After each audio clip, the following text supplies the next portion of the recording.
This morning's Coffee with? Is with Lightning, Steve Krulevitz. Ladies and gentlemen, welcome to WJZ in the Morning Edition. Steve Krulevitz, Lightning. You look pretty good on TV. Great to be here. Thank you so much, Marty. But most people won't recognize you without your glasses on. You just put them on for the Krulevitz fans. Oh. There you go. That's cool. But you don't. But you always wear them. Well, they're prescription actually. So with the clips. Unclip them. Unclip them. There you go. Wow. There we go. Now you can see it. Oh, wow. You know what? This is the reason Steve's in Lightning Strikes and No More. Back in the day, Baltimore became a real tennis hotbed because you had Pam Shriver, you had Andrea Leanne. You could start naming folks. Elise Bergen. But before them was Steve Krulevitz. Well, it's Lenny Schloss played. I was going to jump in and say Lenny Schloss, you. And you wrote a book about it. And how's it being received? It's been great. I mean, far exceeding my expectations. In fact, we're on the second edition already. What made you want to write this? Well, it's kind of a long story, kind of a boring story, but a friend of mine emailed me and said, have you heard about this soccer book, this football book called I Am Zoltan? And it's about Zoltan Ibrahimovic. He was a big soccer star in Europe. He played for my team in Italy, Juventus. He's played for Paris Saint-Germain. He played in England. And I said, no, I haven't. He says, well, this is the rage in Europe. Everybody's reading this book all over Denmark, all over Scandinavia, everywhere in Europe, all my friends. So you have to get it. I said, yeah, I'd love to, because I'm a soccer fan, I'm a sports fan.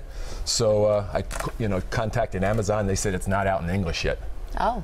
But we can put you on the list. Okay. So I said, put me on the list. 6 months later, the book appears. I'm reading the book one night, halfway through it, and I say to myself, just an idea came in my head. I said, I wouldn't mind writing something like this. I can do that. I can do this. You had the life. You were top 100 player in the world, pro tennis circuit. You were one of the guys back in the day. Well, I appreciate that. Yeah, every week I was on the plane, traveling, living out of the suitcase at hotels for 10, 11 years. Every single week, just about, Marty. I was on the road. What is it that made, you, Lenny Schloss, Google Lenny Schloss, you'd be shocked if the talent that lived in Baltimore, again, I'm going back in the day, and then all of a sudden it moves into the ladies what was it about Baltimore that put this place on the tennis map worldwide? Baltimore doesn't deserve enough credit for the wonderful city and the wonderful people and talented people we have here. Look, we have the best athlete that ever walked on the planet Earth, Michael Phelps. But what got it on the tennis map? Well, I mean, for me, it was my coach, Maury Schwartzman. But what got Baltimore on the tennis map? What got Baltimore on the tennis map? What was the culture that made this happen? We have a lot of country clubs here. Okay. And tennis back in the day was a real country club sport. And we just, in the 70s, it started getting popular. More people started playing, and produced some fine professional players. And it's interesting how it's morphed. You're the tennis coach at Gilman. It's become a park game now. You can go down Druid Hill Park, find some great tennis players now. That's where I grew up playing, down at Druid Hill Park. The courts aren't there anymore on the red clay courts, but that's where I took my first lessons. And that's where I would go every day when I was a kid and, become a court rat.